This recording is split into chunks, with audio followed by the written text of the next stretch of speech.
57 years ago, on a scorching August morning in 1968, George Whitaker disappeared from his daily routine on his 200-acre farm in rural Polk County, Florida. The 54-year-old widower, known throughout the community for his methodical nature and sharp intellect, had built a reputation as one of the most successful citrus farmers in central Florida. His orange groves stretched as far as the eye could see, and his cattle grazed peacefully under the relentless Florida sun.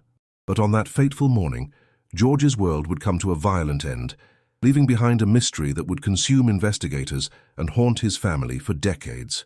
Before we continue, subscribe and hit the notification bell. Here we reopen archived cases with respect and proof.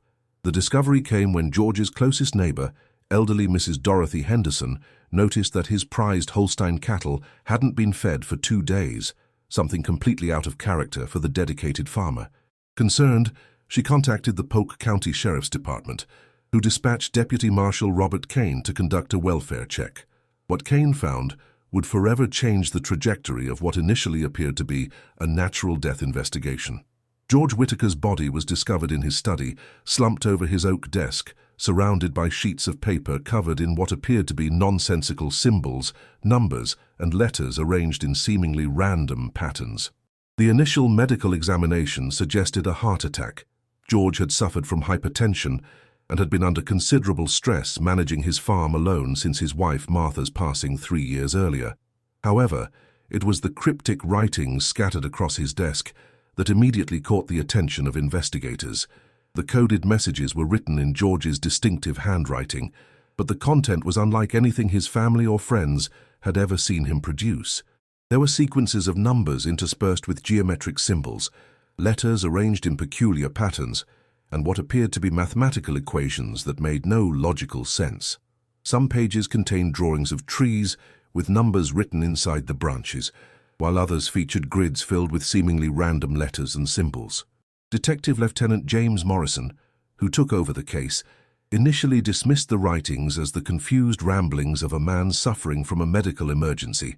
"We see this sometimes," Morrison told the local newspaper at the time. "When people are experiencing cardiac distress, they can become disoriented and produce incoherent writings." However, George's family vehemently disagreed with this assessment. His daughter, Susan Whitaker Coleman, insisted that her father had been in good health and sharp mental condition just days before his death. The family's protests fell on deaf ears as the case was quickly classified as a natural death. The coded writings were photographed, catalogued, and filed away in the evidence room where they would remain untouched for decades. George's funeral drew hundreds of mourners from across central Florida, all paying their respects to a man who had been a pillar of the agricultural community. But even as they laid him to rest, questions lingered about those mysterious final writings. Susan Whitaker Coleman, then 28 years old and a schoolteacher in nearby Lakeland, refused to accept the official explanation.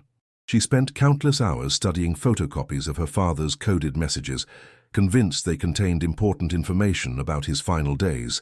She consulted with mathematics professors, cryptographers, and even reached out to government agencies, but no one could make sense of the bizarre symbols and numbers. As months turned into years, the case faded from public memory. The Whitaker farm was eventually sold, and the family scattered across the country. But Susan never gave up hope that someday someone would crack her father's code and reveal the truth about what happened during his final hours. She preserved every document, every photograph, and every piece of evidence related to the case, storing them in carefully organized boxes in her attic. The local media occasionally revisited the story on slow news days, dubbing it the Whitaker Code Mystery, but serious investigative attention remained virtually non-existent. The Polk County Sheriff's Department had more pressing cases to solve, and the consensus remained that George Whitaker had simply died of natural causes while experiencing some form of mental distress that caused him to produce incoherent writings. What investigators failed to uncover in 1968 was that George Whitaker had been living a double life that extended far beyond his role as a simple citrus farmer. Through meticulous research conducted decades later, a more complex picture of George's final years would emerge, one that suggested his cryptic writings may have been far more significant than anyone initially realized. George Whitaker had moved to Polk County in 1952 with his wife Martha, purchasing the 200-acre property with money he claimed came from his service in World War II and subsequent work in agricultural equipment sales. To his neighbors and fellow farmers, he appeared to be exactly what he claimed, a hard-working veteran who had found peace in the Florida countryside. He was active in the local Methodist church, served on the county agricultural board, and was known for his generous contributions to various community causes. However, documents discovered much later would reveal that George's background was far more complicated than he had led people to believe. Military records not thoroughly examined until the 1990s showed that George had served in Army intelligence during World War II, specifically in the European theater, where he had worked on breaking German communication codes. His expertise in cryptography and his fluency in multiple languages had made him valuable to military intelligence operations throughout the war. Even more intriguing was the discovery that George had maintained contact with several former military intelligence colleagues long after the war ended. Phone records from the 1960s, painstakingly reconstructed from archived telephone company documents, showed regular long-distance calls between George's farm and various locations across the United States, including frequent conversations with individuals who later research would identify as former intelligence operatives. Martha Whitaker's death in 1965 had reportedly devastated George, but family members later recalled that his behavior in the months following her funeral had been increasingly secretive and paranoid. He had installed new locks on all the doors and windows of the farmhouse, purchased a German shepherd named Rex for protection, and had begun carrying a pistol with him when he worked in the more remote sections of his property. Susan Whitaker Coleman remembered visiting her father during Christmas of 1967, just 8 months before his death, and finding him studying what appeared to be military maps and technical documents spread across his dining room table. When she asked about them, George had quickly gathered the papers and locked them in his study, claiming they were old Army papers he was organizing for his veterans' benefits. However, Susan distinctly recalled seeing what appeared to be recent photographs and contemporary documents among the materials. The revelation that George had maintained his cryptographic skills throughout his civilian life added new significance to the coded writings found at his death. Rather than being the confused scribblings of a dying man, they now appeared to be the deliberate work of someone trained in creating and interpreting secret messages. But if George had intentionally encoded information before his death, what was he trying to communicate? And to whom? Neighbors who were interviewed years later provided additional pieces to the puzzle. Several recalled seeing unfamiliar vehicles parked near George's property in the weeks leading up to his death. Expensive cars with out-of-state license plates that seemed out of place in the rural farming community. Mrs. Henderson, who had discovered George's body, later admitted that she had noticed men in suits visiting the farm on multiple occasions during the summer of 1968, but she had assumed they were agricultural inspectors or insurance representatives. The most disturbing revelation came from George's handyman, Carlos Mendez, who had worked on the property for nearly a decade. In a deathbed confession recorded in 1995, Mendez revealed that George had approached him in July 1968, asking him to construct a hidden compartment in the floor of the study where George kept his most important papers. Mendez had assumed George wanted to protect valuable documents or money, but now the request took on a more ominous significance. When investigators finally returned to examine the old Whitaker property in the late 1990s, they discovered the hidden compartment exactly where Mendez had described it. However, it was empty except for a small piece of paper containing a single line of the same cryptographic symbols found in George's final writings. The discovery suggested that George had anticipated danger and had taken steps to hide crucial information, but whether he had been able to complete his preparations before his death remained unclear. The evidence pointed to a man who had been living in fear during his final weeks, someone who possessed dangerous knowledge and who may have been silenced before he could reveal what he knew. But the key to understanding George Whitaker's secret remained locked within the mysterious code he had left behind.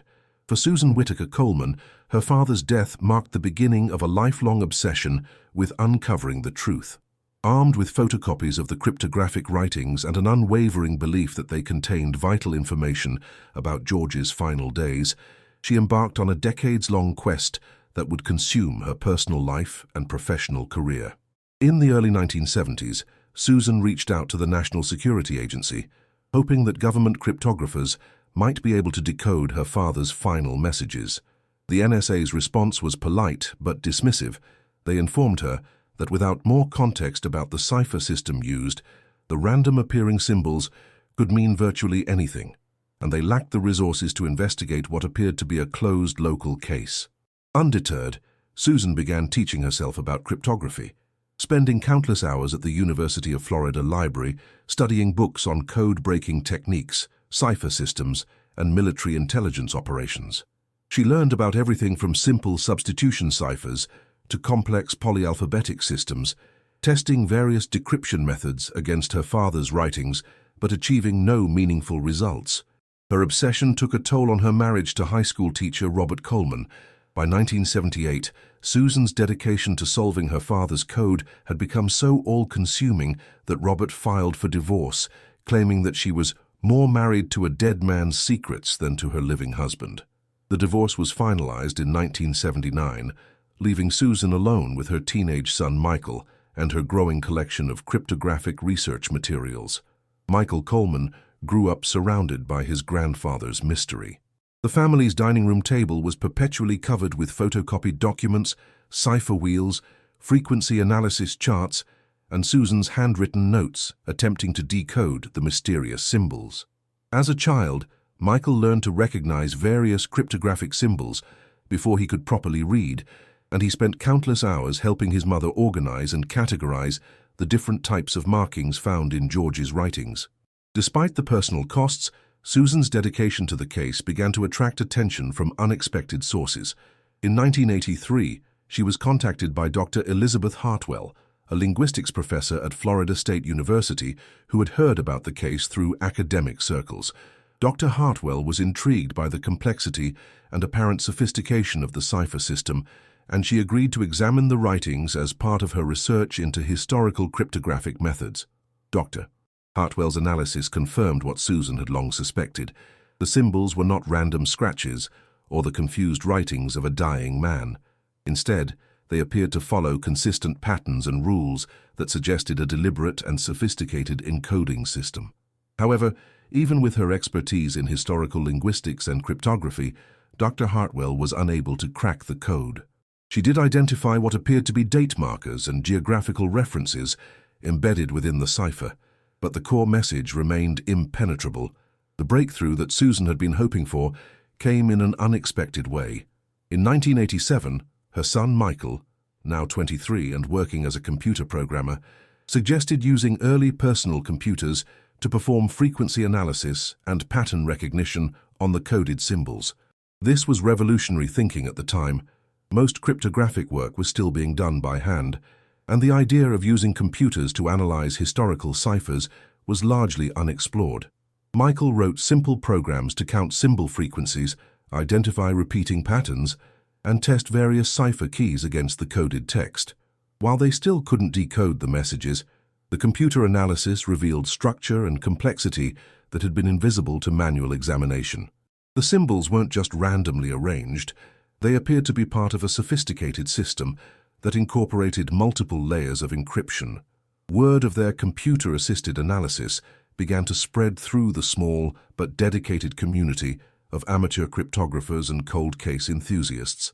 By the early 1990s, Susan was receiving letters and phone calls from code-breaking hobbyists around the country, all offering their theories and assistance in solving the Whittaker cipher. Some suggestions were helpful, others were clearly the work of conspiracy theorists, but Susan carefully evaluated every possibility. Now I invite you to leave in the comments where you're watching us from and the exact time you're listening to this story. We're interested to know how far these documented accounts reach and at what times of day or night. The most promising lead came in 1994 when Susan was contacted by Harold Brennan, a retired NSA cryptographer who had worked on classified projects during the Cold War. Brennan had heard about the case through academic conferences and was intrigued by the sophistication of the cipher system. Unlike the younger NSA employees who had dismissed the case in the 1970s, Brennan recognized elements of the coding system that reminded him of techniques used by intelligence agencies during and after World War II. Brennan's involvement brought both expertise and credibility to Susan's investigation.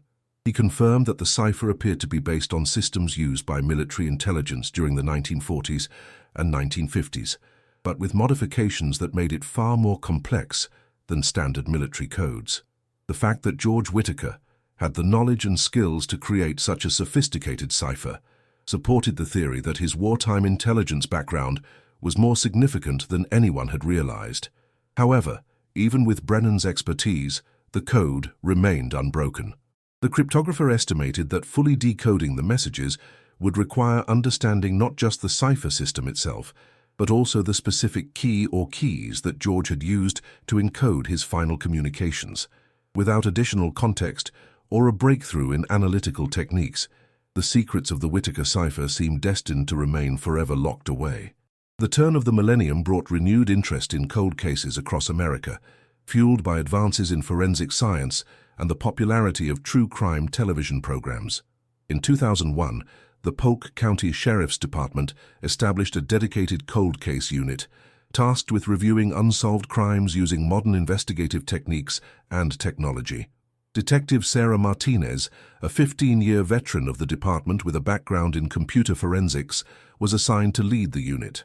Detective Martinez's approach to cold case investigation was methodical and technology-driven. She believed that many older cases had been inadequately investigated not due to lack of effort, but due to limitations in available analytical tools and investigative techniques. When she began reviewing the files inherited by the cold case unit, the Whitaker case immediately caught her attention, not because it had been classified as a homicide, but because of the obvious complexity and mystery surrounding the cryptographic writings. Martinez's first step was to digitize all the physical evidence related to the case, creating high-resolution scans of George's coded writings that could be enhanced and analyzed using modern image processing software. The digital copies revealed details that had been invisible in the original photocopies that Susan Whitaker Coleman had been working with for decades. Enhanced contrast and magnification showed that some symbols had been written over multiple times, suggesting corrections or additions, and revealed faint markings that appeared to be guidelines or reference marks. More importantly, Martinez recognized that the case had never received proper forensic analysis.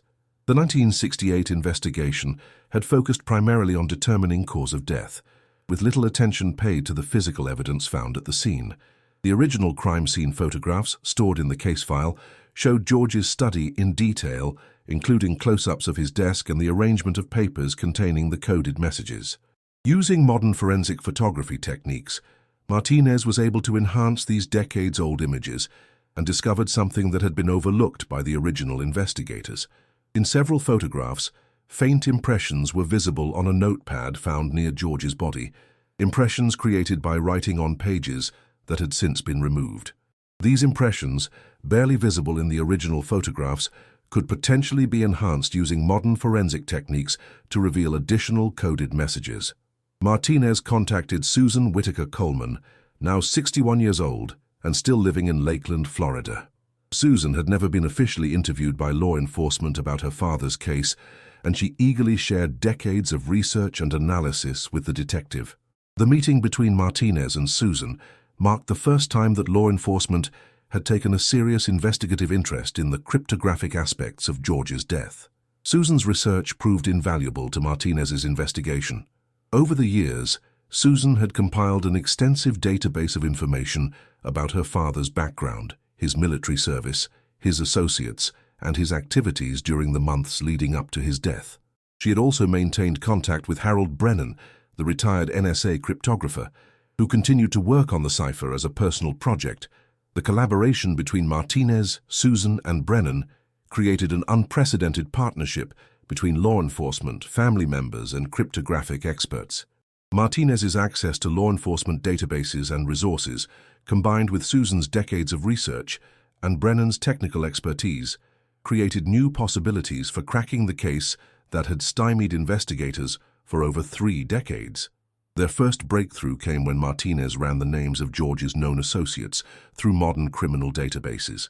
Several of the men who had visited George's farm in the months before his death had extensive criminal records, including connections to organized crime and illegal gambling operations.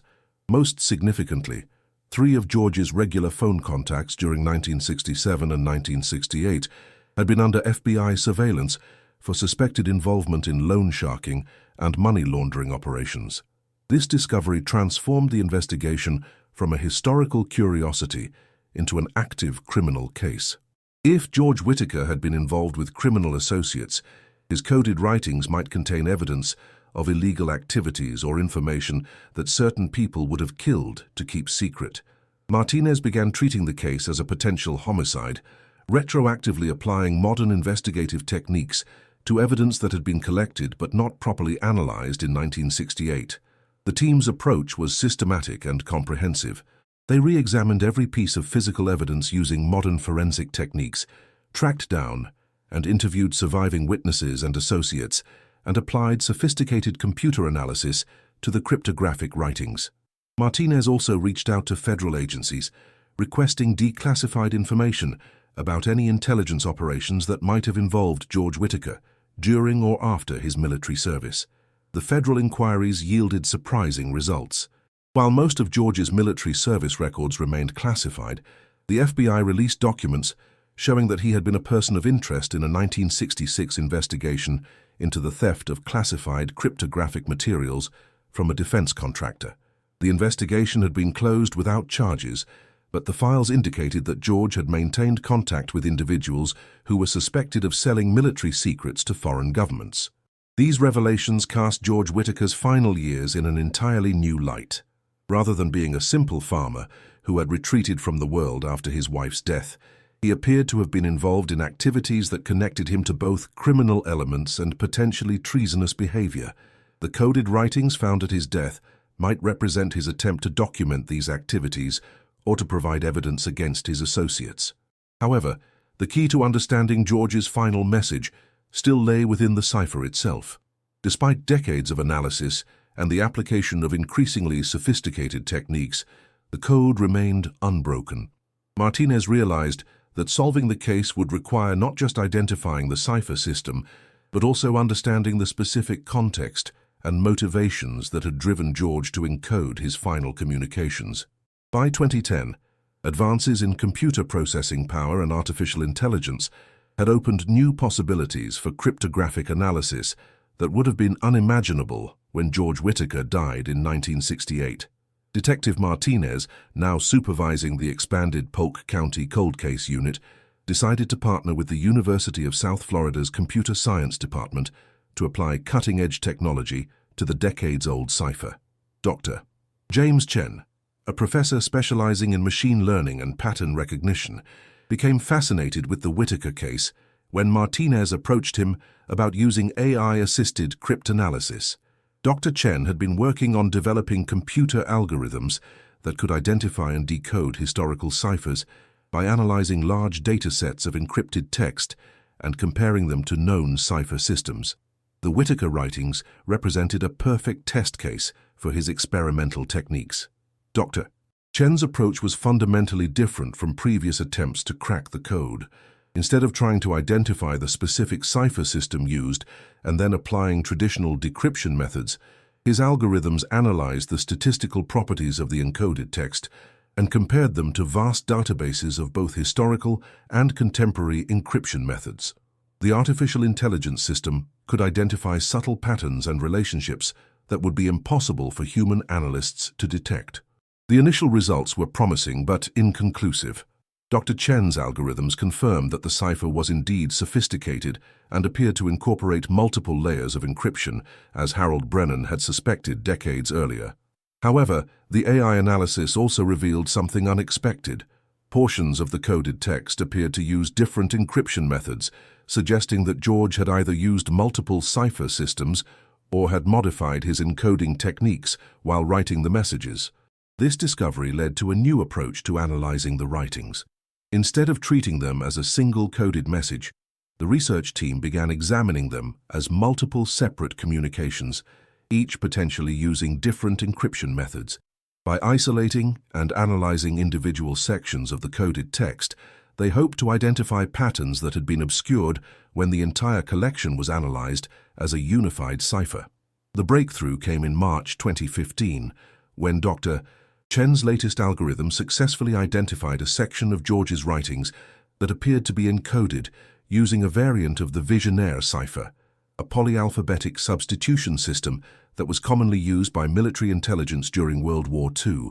However, George had modified the standard Visionaire approach by incorporating additional layers of encryption, including what appeared to be a book cipher that required knowledge of a specific text to serve as the decryption key. Working with Susan Whittaker Coleman, who had maintained her father's personal library and storage for nearly 5 decades, the research team began testing various books that George owned as potential cipher keys. The process was painstakingly slow. Each book had to be systematically tested against the encoded text using computer algorithms that could identify statistical correlations between the book's text and the coded symbols.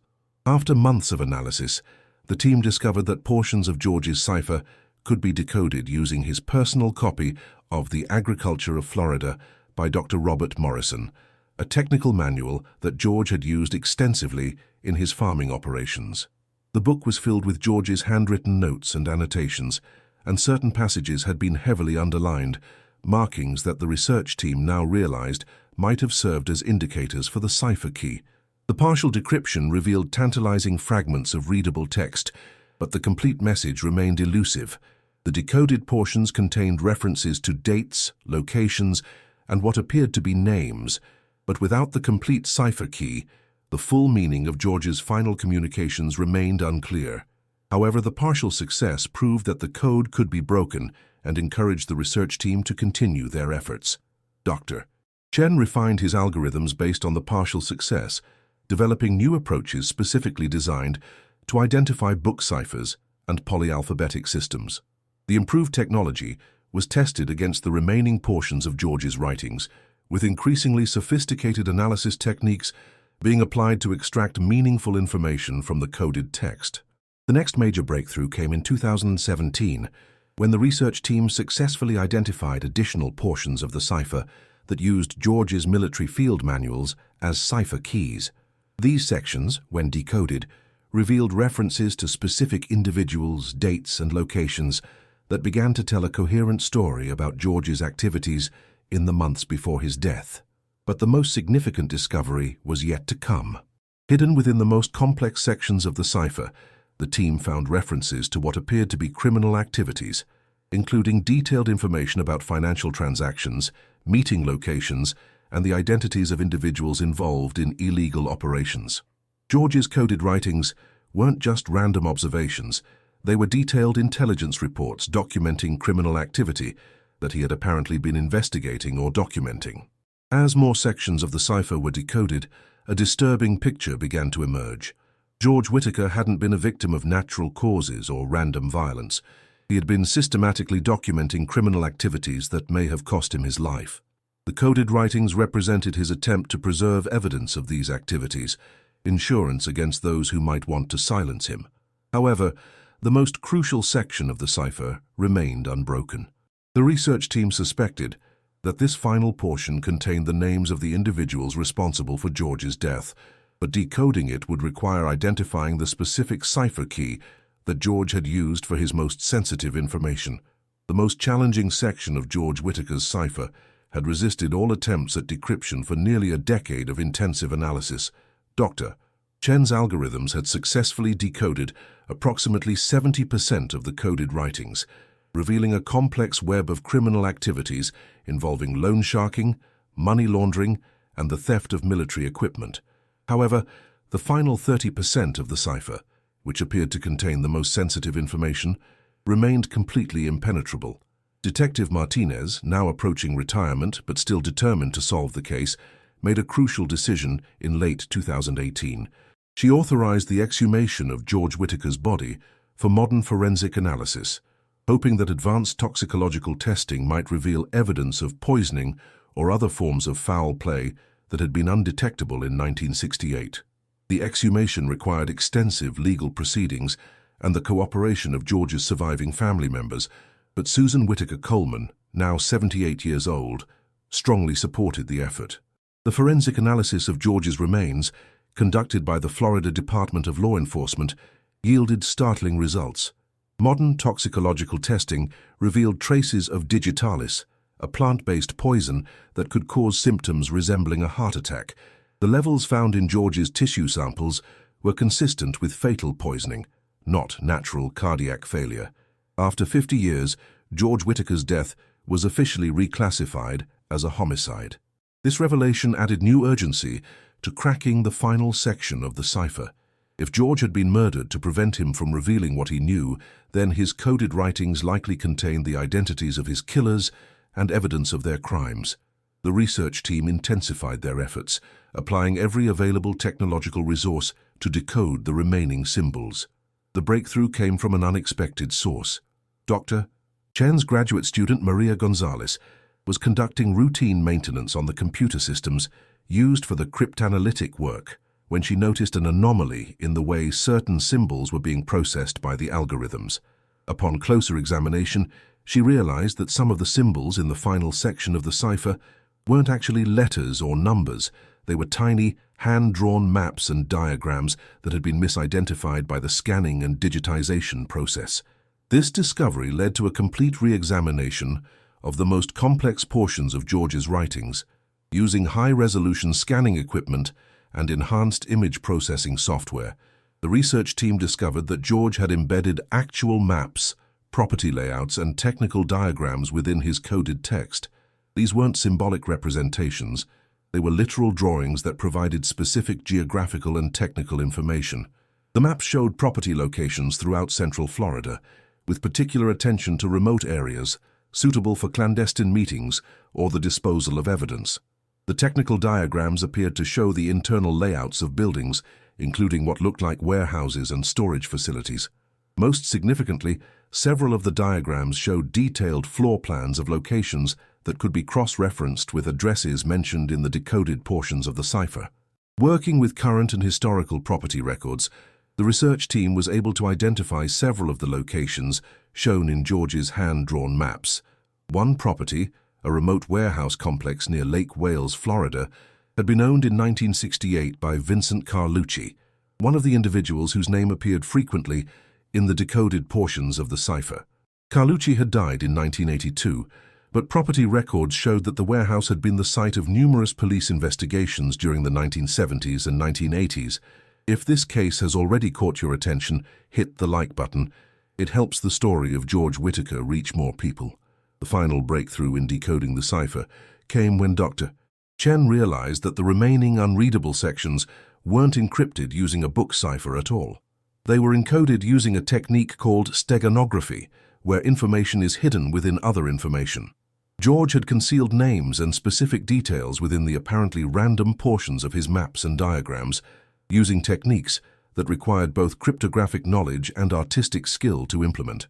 By treating the final sections as steganographic puzzles rather than traditional ciphers, the research team was finally able to extract the complete message that George Whitaker had left behind. The decoded text revealed not just the identities of the individuals involved in the criminal activities George had been investigating, but also specific details about their operations, including dates, locations, financial information, and methods of operation. Most importantly, the final sections of the cipher contained George's detailed account of the events leading up to his death. He had discovered that his criminal associates were planning to eliminate him because he possessed evidence of their activities that could send them to prison for decades. George had spent his final weeks encoding everything he knew, creating a comprehensive intelligence report that would serve as both his testament and his revenge against those who betrayed him. The decoded cipher revealed that George had been working as an informant for federal law enforcement agencies, using his military intelligence background and his apparent involvement in criminal activities to gather evidence against organized crime figures operating in Central Florida. His coded writings were intended to be his final report to his federal handlers, preserving crucial evidence even if he didn't survive to deliver it in person. However, the most shocking revelation was saved for last. Among the names revealed in the final section of the cipher was Deputy Marshal Robert Kane, the same law enforcement officer who had discovered George's body in 1968. According to George's coded account, Kane had been corrupted by the criminal organization and had been feeding them information about federal investigations. George's death hadn't been random. It had been a calculated murder designed to silence a federal informant, carried out with the assistance of corrupted law enforcement. The revelation that Deputy Marshal Robert Kane had been involved in George Whitaker's murder sent shockwaves through the Polk County Sheriff's Department and prompted an immediate internal investigation. Detective Martinez found herself at the center of a case that had expanded far beyond a simple cold case homicide to encompass police corruption, organized crime, and federal law enforcement operations spanning multiple decades. Kane had died in 1989, making it impossible to question him directly about his alleged involvement in George's death. However, his personnel file revealed a pattern of suspicious behavior that had gone unnoticed during his career. Kane had accumulated significant personal wealth that seemed inconsistent with his law enforcement salary, purchasing expensive property and vehicles that should have been beyond his financial means. More significantly, several criminal cases that Kane had investigated during the 1960s and 1970s had resulted in evidence being lost or mishandled, allowing suspects to escape prosecution. The internal investigation expanded to examine all cases that Kane had been involved with during his career, looking for additional evidence of corruption or misconduct. What they discovered was a systematic pattern of evidence tampering, witness intimidation, and case manipulation that had allowed organized crime figures to operate with impunity in Central Florida for decades. Working with federal authorities, Detective Martinez began reconstructing the criminal network that George Whitaker had been investigating at the time of his death. The decoded cipher provided a roadmap to understanding the structure and operations of what appeared to be a sophisticated organized crime syndicate that had infiltrated multiple levels of local law enforcement and government. Vincent Carlucci, whose name appeared frequently in the decoded messages, had been a key figure in this criminal network. Property records, financial documents, and witness interviews conducted in the months following the cipher's decryption revealed that Carlucci had operated an extensive money laundering operation, using legitimate businesses as fronts. His warehouse complex near Lake Wales had served as a distribution center for stolen goods and a meeting place for criminal associates. The federal investigation revealed that George Whitaker had first come to the attention of law enforcement agencies in 1966, not as a suspect, but as a potential asset. His military intelligence background and his connections within the Central Florida business community made him an ideal candidate for undercover work. FBI documents, declassified following Martinez's requests, showed that George had been recruited as a confidential informant in early 1967, tasked with infiltrating the Carlucci organization and gathering evidence of their criminal activities. George's role as an informant explained many of the mysterious aspects of his final years. The expensive cars with out-of-state license plates that neighbors had noticed visiting his farm were likely federal agents maintaining contact with their informant. The men in suits that Mrs. Henderson had seen were probably George's handlers, conducting debriefing sessions and providing him with instructions for his undercover work. The criminal organization had apparently discovered George's true role by mid-1968, leading to the escalating paranoia and security measures that his family had observed during his final months. The installation of new locks, the purchase of a guard dog, and his habit of carrying a weapon all suggested that George knew he was in danger and was taking precautions to protect himself.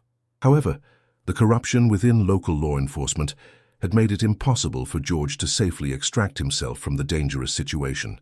Deputy Kane's involvement with the criminal organization meant that any attempt by George to seek police protection would have been immediately reported back to his targets. George had effectively been trapped, unable to trust local law enforcement and dependent on federal handlers who may not have fully understood the extent of the danger he faced. The decoded cipher revealed that George had made multiple attempts to contact his federal handlers during his final weeks, requesting immediate extraction from his undercover role. However, these requests had apparently been denied or ignored, leaving George to face the consequences of his intelligence gathering alone. His decision to encode his knowledge in cryptographic form represented his final attempt to ensure that his information would survive, even if he did not. The investigation also revealed the specific circumstances surrounding George's murder. According to his coded account, he had been approached by associates of the Carlucci organization on the morning of his death, ostensibly for a routine meeting about agricultural business. However, George suspected that the meeting was actually an assassination attempt and had prepared accordingly. George's final coded entries, written during his last hours, described his realization that he had been poisoned and his desperate attempt to preserve his intelligence information before the poison took effect. The digitalis that had been detected in his remains during the 2018 exhumation had apparently been administered in a beverage offered to him during the morning meeting, causing symptoms that would appear to be a natural heart attack. The sophistication of the murder plot, combined with the involvement of corrupted law enforcement, explained why George's death had been so quickly classified as natural causes in 1968. Deputy Kane's role in the initial investigation had ensured that potentially incriminating evidence was overlooked or suppressed, while the criminal organization's influence within the community had discouraged any thorough investigation of the circumstances surrounding George's death. As the federal investigation continued, additional evidence emerged that corroborated the information contained in George's cipher. Financial records, surveillance photographs, and witness testimony gathered over multiple decades painted a detailed picture of the criminal network that had operated in Central Florida during the 1960s and 1970s. While most of the key figures had died by the time the cipher was decoded, the investigation revealed the full scope of their criminal activities and the extent of their corruption of local institutions. While the primary perpetrators of George Whitaker's murder had died decades before their crimes were discovered, the investigation revealed that several aspects of the criminal conspiracy had continued long after George's death in 1968. Some members of the organization had passed their criminal enterprises to younger associates, creating a legacy of illegal activity that persisted into the 21st century.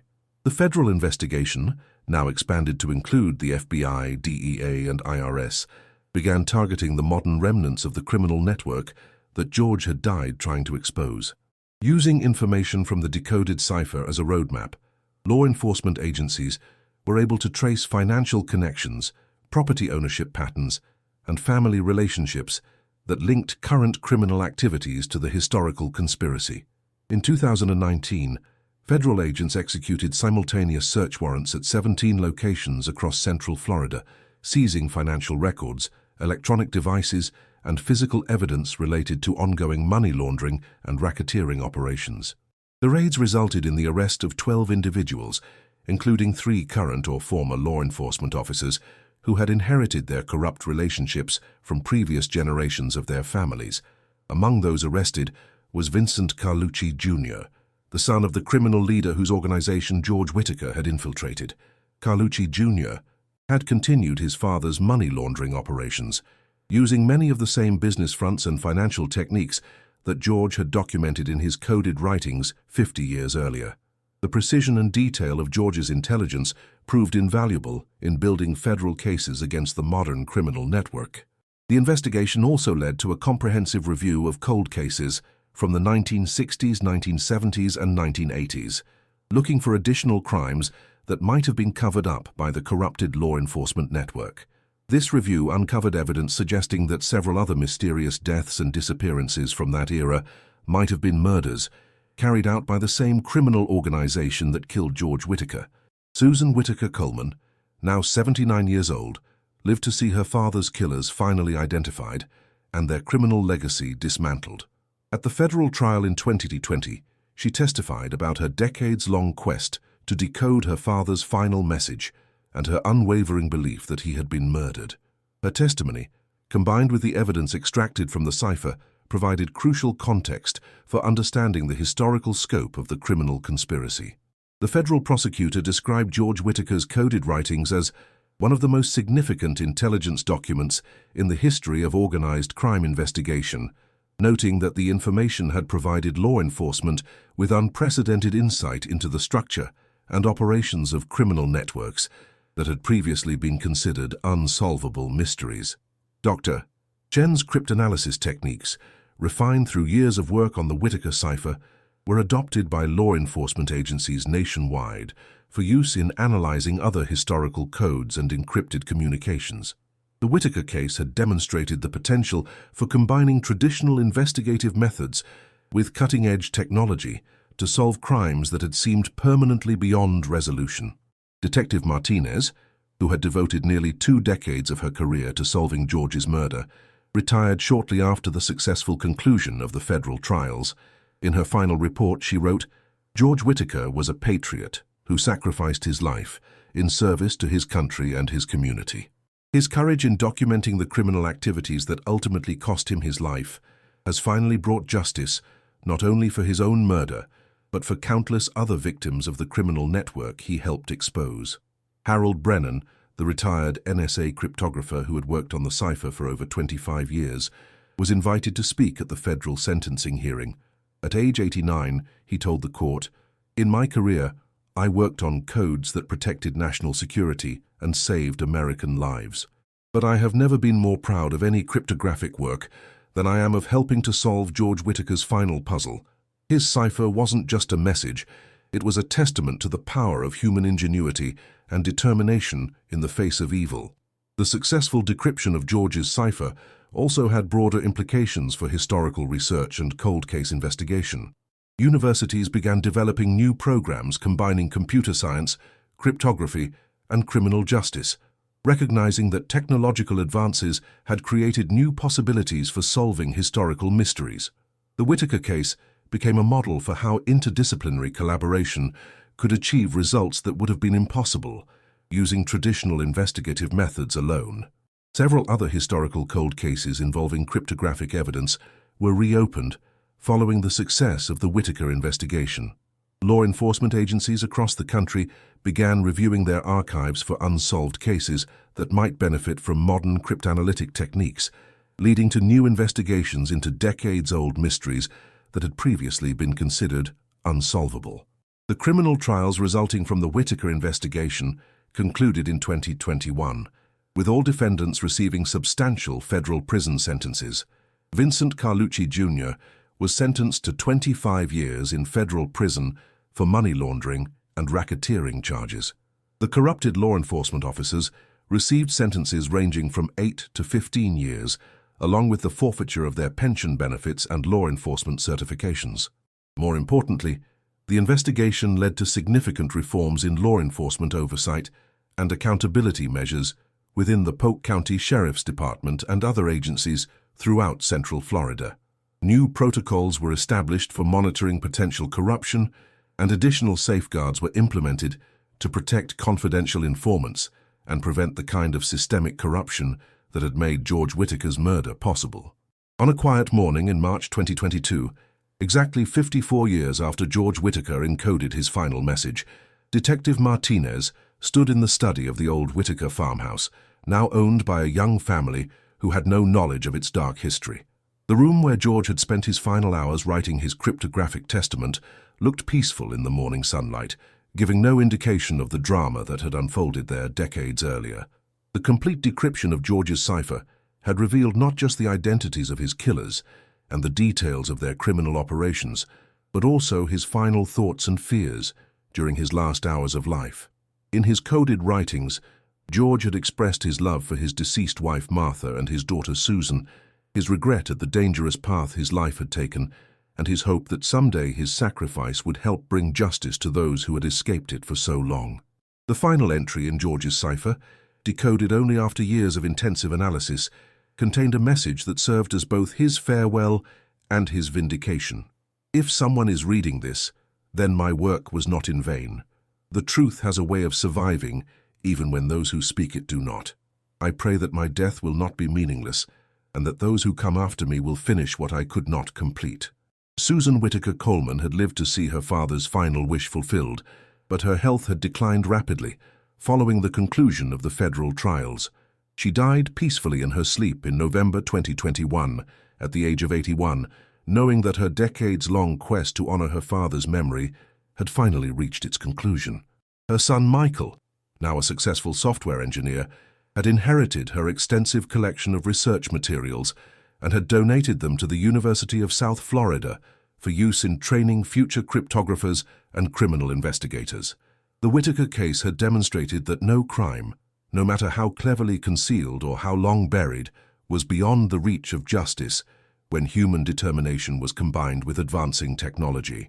George's sophisticated cipher, which had seemed impenetrable for over 50 years, had ultimately yielded all its secrets to the patient work of dedicated investigators and cutting-edge analytical techniques.